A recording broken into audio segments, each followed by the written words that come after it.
Announcing the commencement of the first purge. I want you to change the world, and don't think that this is going to happen peacefully or you can do it alone. We need to kill the rich.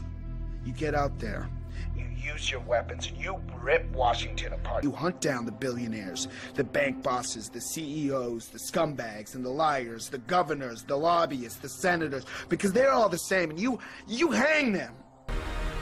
Just remember all the good the purge does. Good morning, everyone. It's May 31st, 2018. I'm Eric. How's everyone doing?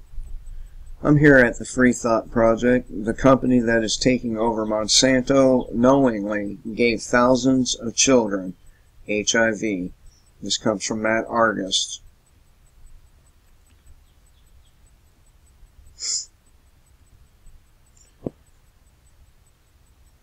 Big Pharma giant Bayer has just won approval from the U.S. State Department for the $62.5 billion takeover of the agriculture or agrochemical behemoth Monsanto.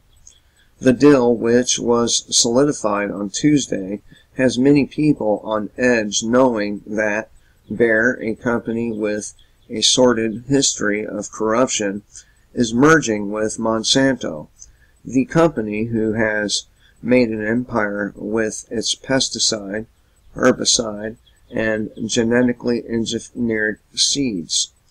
As DW reports, as part of Bayer's agreement with U.S. antitrust enforcers, the German firm will be required to divest some $9 billion in assets. Regulators said they directed Bayer to sell off its entire cotton, canola, soybean, and vegetable seeds businesses, as well as its digital farming business. It will also sell its Liberty herbicide, which competes directly with Monsanto's product, Roundup. Prior to this sell-off of assets, government regulators voiced their fears that the merger of these two companies would hamper competition and be a detriment to both farmers and consumers. Although Bayer's asset sales were the largest divestitures ever required by the United States, some concerns over this monopoly are still alive, and rightfully so.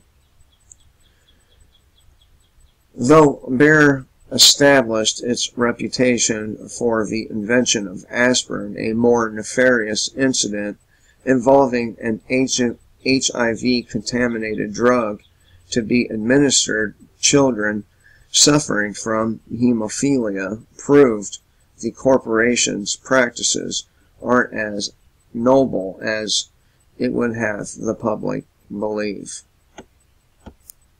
In 1984, Bayer's Factor VIII used in the treatment of hemophilia became contaminated with HIV, which the company became alerted to after a number of children became infected. In full awareness, its medicine was tainted and unable to sell Factor VIII in its compromised state inside the U.S., Bayer asked for and received permission from federal regulators to sell the affected batch to Argentina, Indonesia, Japan, Malaysia, and Singapore after February of 1984. According to the documents obtained by the New York Times, Bayer unit cutter Biologic continued to sell the tainted medicine despite knowing the potentially life-threatening risks to the children who would receive it. Cutter maintained in a written statement to the New York Times it had behaved responsibly, ethically, and humanely.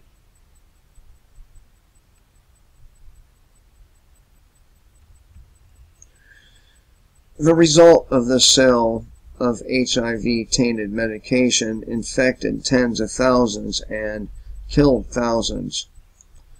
Thousands of innocent children and adults have died at the hands of this corporation, and no just or no punitive action has ever been taken against them. On the contrary, the health department leaders who accepted the tainted drugs in Argentina, Indonesia, Japan, Malaysia, and Singapore were all imprisoned while the FDA continues down its hellish path. When asked about the sale of the tainted Factor 8 years later, Baer responded, "Decisions made nearly 2 decades ago were based on the best scientific information of the time and were consistent with the regulations in place. With the revolving door that the FDA, or that is the FDA, the government was complicit in this conspiracy, which is why no one was held accountable in spite of all the deaths."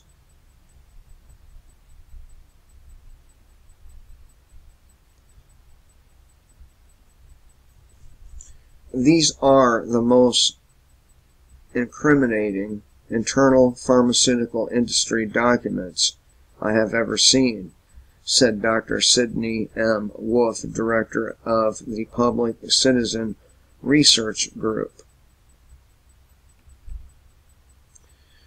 On the other side of this mega deal is Monsanto, who is responsible for poisoning the world's waterways and ecosystems with a known probable human carcinogen, glyphosate, the hallmark ingredient in its herbicide Roundup.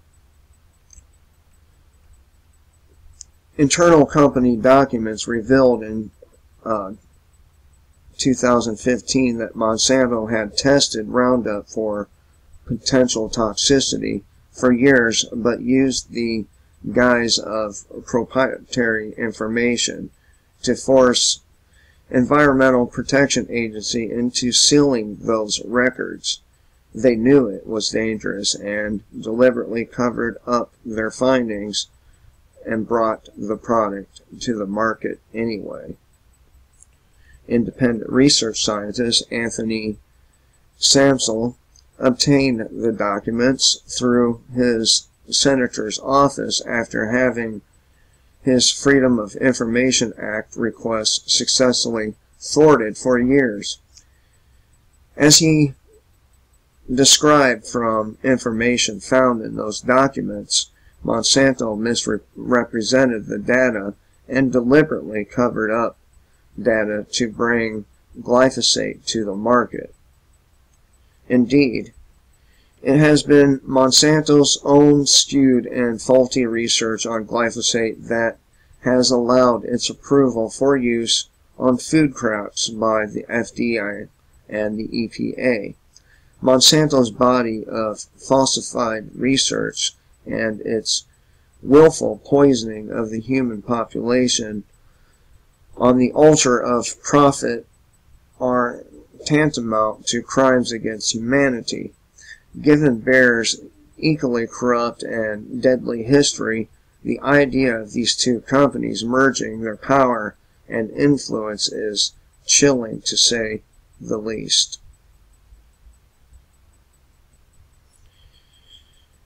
And of course, Monsanto, Baer, and the like, they will never face consequences for all the evil shit they've done. Pretty evil to sell tainted hemophiliac medicine to children or to other countries, giving those innocent children HIV. You also should remember that Monsanto was,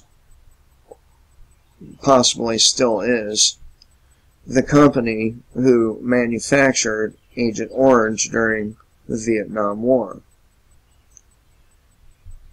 Not sure that it's a good idea to trust a company that makes chemical weapons with our food supply or our medical supply. Anyway, thought I'd share this with you because it's pretty fucked up. Hope you all have a good day. Kill the state and live free.